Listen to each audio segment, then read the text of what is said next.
Hello and welcome back. So today I had a interesting video concept idea. So every year there is the Women's Award for Fiction. And this year I thought how much fun it would be if I read the long list. Now, that being said, the long list came out and wouldn't you know it, before long, I was out of time and I didn't really think it feasible to read everything that was on the long list in time for the shortlist to be announced and then my thoughts. It felt almost counterproductive to what I wanted to do. So instead, I refurbished the idea, and instead what I'm gonna do, I'm going to read all of the women's nominees for the shortlist, which is gonna be announced tomorrow. And from there, I am going to hold back my reviews until I've read them all, and then I'll make a video wrapping up what I thought, what were the strongest points, what were the strongest books in my opinion, before the winner is announced on the 7th of July. So without further ado, I'm gonna throw it forward to future Daniela, who is going to read out the shortlist and will be ordering the books or finding them on e-reader, which is probably going to be my preference. Alrighty, so it is the 29th of April now, and the shortlist has dropped for the Women's Prize for Fiction for 2021. So let's go through it, see what's been nominated, see if I've read any, because honestly that would be quite helpful. So first on the list is Unsettled Ground by Claire Fuller. So I actually haven't heard of this one. I think the cover is really pretty. Let's see what it's about. So I am gonna try and go into most of these quite blind. I don't really wanna know much going in, but if we could find out what genre it is, I think that will be a good start, because this will be the first time I'm reading everything that's nominated on the short list. So it'll be really interesting to see exactly what versions of fiction get nominated. Does fantasy ever get nominated? Is it only contemporary fiction?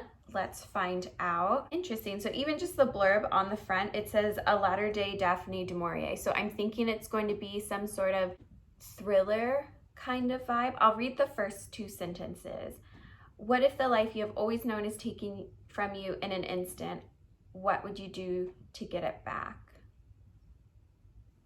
So interesting enough blurb. So next we have The Vanishing Half by Britt Bennett. I've actually read this one, so I gave it 4.5 out of 5 stars or 5 out of 5. I can't remember, but it was one of my favorites last year. So that is one and done, already checked off. Next we have Pyronessie by Susanna Clark. So I have heard of this one. I know it is shelved in fantasy at the bookstore that I work at. So I'm going to go ahead and not read what this one's about. Next, it looks like we have Transcendent Kingdom by Yagi-Ozi. So I actually have Homecoming by the exact same author that I have yet to read. Transcendent Kingdom, I heard a lot about, even just from customers letting me know that this is a book I would really enjoy. So I've actually had my eye on this one, and I'm kind of chuffed to see that it's been nominated and has made it to the shortlist this year. Next, we have How the One-Armed Sister Sweeps Her House by Cherry Jones. I've never heard of this one, to be honest. Okay, so we're not gonna read the full blurb, but instead we'll go down to like the one wrap-up sentence. How the One-Armed Sister Sweeps Her House is the story of 3 marriages and of a beautiful island paradise where beyond the white sand beaches and the wealthy tourists lies poverty, menacing violence, and the story of the sacrifices some women make to survive. Interesting. Oh, I think this is a debut. That's really cool to see it nominated. And last on the short list, we have No One Is Talking About This by Patricia Lockwood. Lockwood? Your voice cracked.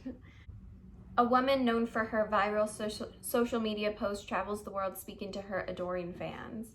Her entire existence overwhelmed by the internet, or what she terms the portal.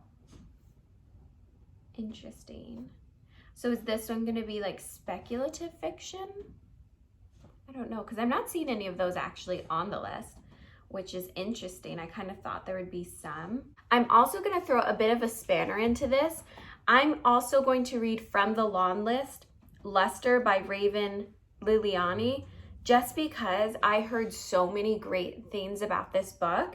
And when I originally saw the long list come out, I was almost certain that was going to make it. I had heard so much about it that I do want to also put this as like a personal nomination for the shortlist, because I kind of had a supposition that it would be a 5 out of 5 star. So those are the books I'm going to be reading. I believe the winner will be announced at the top of July.